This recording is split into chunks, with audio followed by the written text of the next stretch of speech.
We started cable in '84, and I got here in '82. So obviously been here a while. But if you look at the shifts, we started our business in 1914.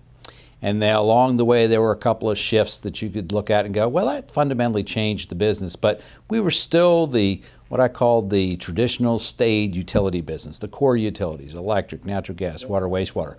But then in '84, it was Roger's vision to get into cable television. And the reason we did it is for the same reason the town got into the electric business and water business in the early 1900s, and that was nobody was providing it. And in the cable arena, clearly cable was something fairly new, and there were some companies looking to do the county, provide service in the county, but we decided to do it ourselves. And again, as a civil engineer learning about cable, the depth and breadth of my knowledge was I still had the rotary dial television, so we moved past that pretty quickly and built a system from scratch. And it was the first business we had that we had to go sell you something. Typically, the core utility businesses, well, you needed electric, you needed natural gas, and so you came to us, and presumably we set fair rates and terms and service for terms and conditions for service, but we had to come sell you something. That was completely different. But we're set up as a commission structure. Mayor Martin Higgins in 1914, in the town charter, set up the Easton Utilities Commission. And the purpose of that commission was to operate, manage, and maintain, construct the utilities the town owned then, or anything utility they might own in the future. So from my perspective, I get the opportunity to run a business. And that really, I think, inures to our customers' benefit. And then each one of our businesses, I mentioned we have 7, each one is accounted for on its own. It has its own financial statements. They're basically business units. And again, it makes it easier on me in as much as I've got a manager for each one, and I can hold them accountable. So no cross-subsidization. Everybody has to stand on their own 2 legs. We have electric, natural gas, water, wastewater, cable television, internet, and then our 7th and newest business is called IT Professional Services, or Information Technology Professional Services. We put together a group of folks, and we found that they were writing software that we were using in-house, mostly for billing at that time. And we found that they were writing packages that would bolt on to an underlying billing system that we had.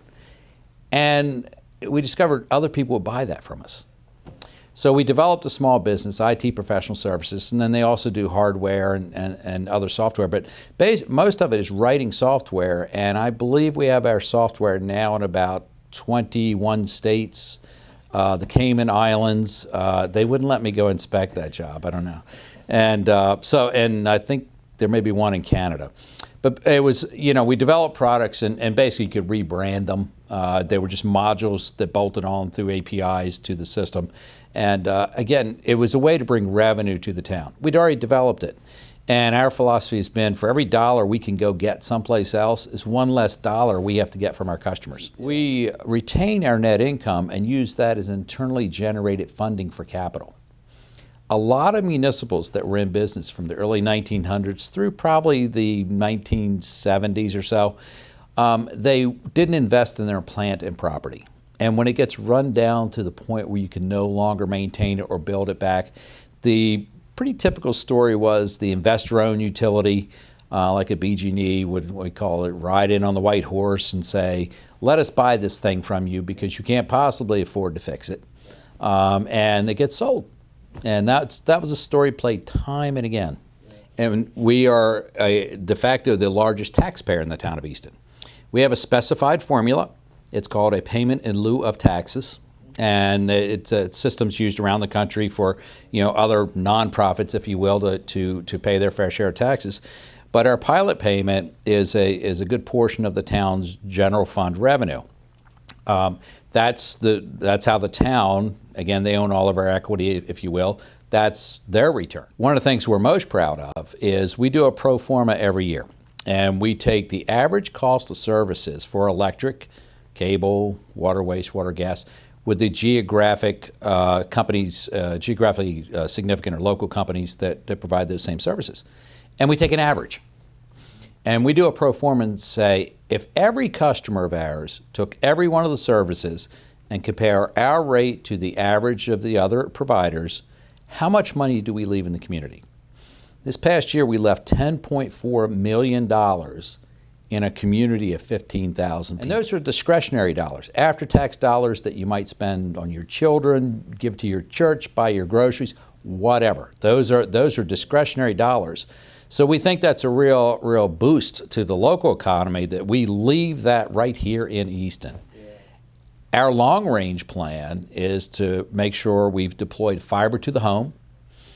I think everything is going to go to the internet sooner than later. We all knew it was going.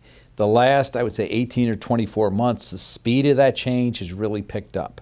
You may have read in the paper, I think the Wall Street Journal is carrying some of these articles now, where a lot of the programmers are offering what they call over-the-top, where they're offering their content via the internet.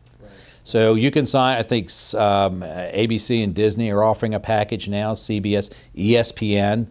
I don't think it's too far in the future where we may just become a common carrier, where we bring a big pipe to your house and you go online and you select, do you want the golf channel? Would you like ESPN or HBO? Whatever you would like. And you purchase a subscription and we just deliver it to you.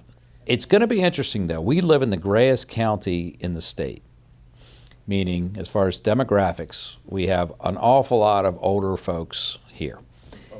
So and we see this in our customers, there's some very, very savvy customers, irrespective of age. Then we just talked about the millennials and, everything's instant on and instant everything.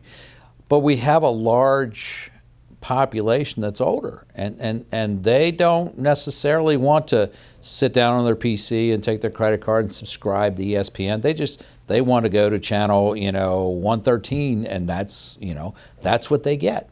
So one of my concerns as a business is how long to service our customers properly are we going to have to maintain the linear cable system? Where the cable and internet businesses run together, same manager, same crew, same everything. So there's a lot of, if you will, synergy among that group. So it's not going to be in the next year or 2 years, but we are really trying to set ourselves up to be a fiber-based, large pipe to your house, if you will, and be ready for whatever comes, next as far as programming.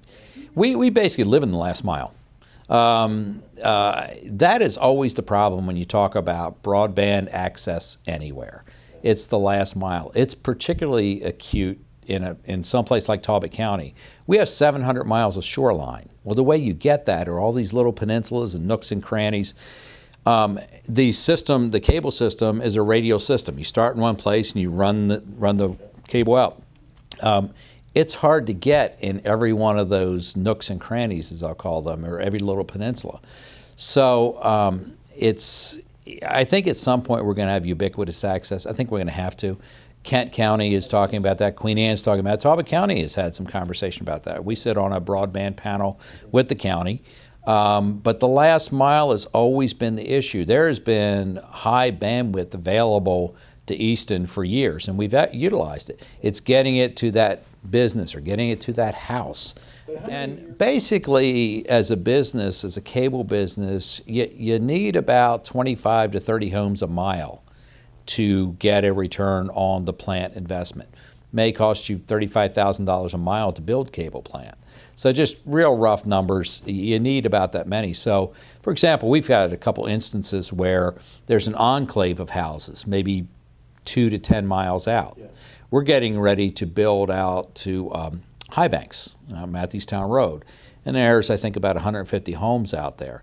But there's not a lot in between. And we sort of stretched, what we think is reasonable finance, and it still works for us. But the other thing we started doing is partnering with the customers. We did this in Bantry. We went out there as well. They're about 6 or 7 miles outside of town. We went to the customers and said, look, we're willing to put up this many dollars in order for us to make this a good, sound financial decision. We're short this many capital dollars. Would you share in that? And if you'll share in that, we'll finance for that for you over 60 months at no interest. So almost every customer we've gone to has jumped at that possibility. the core belief and understandings, we're here to serve the customer.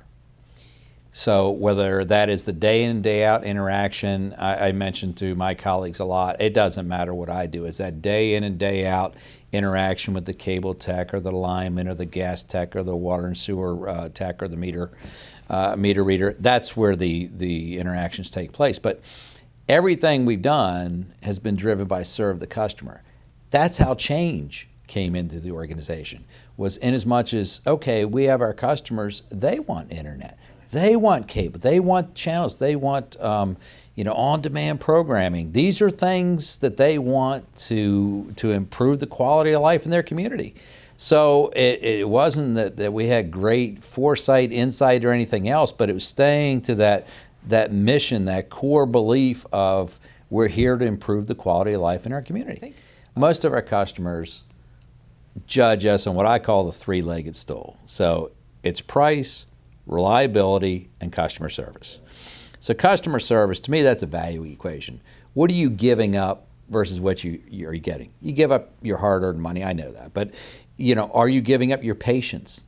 Did we not fulfill your expectations? So, do we represent value to you or not? Reliability, that speaks for itself. I remember when I was a kid, a thunderstorm would be on the horizon.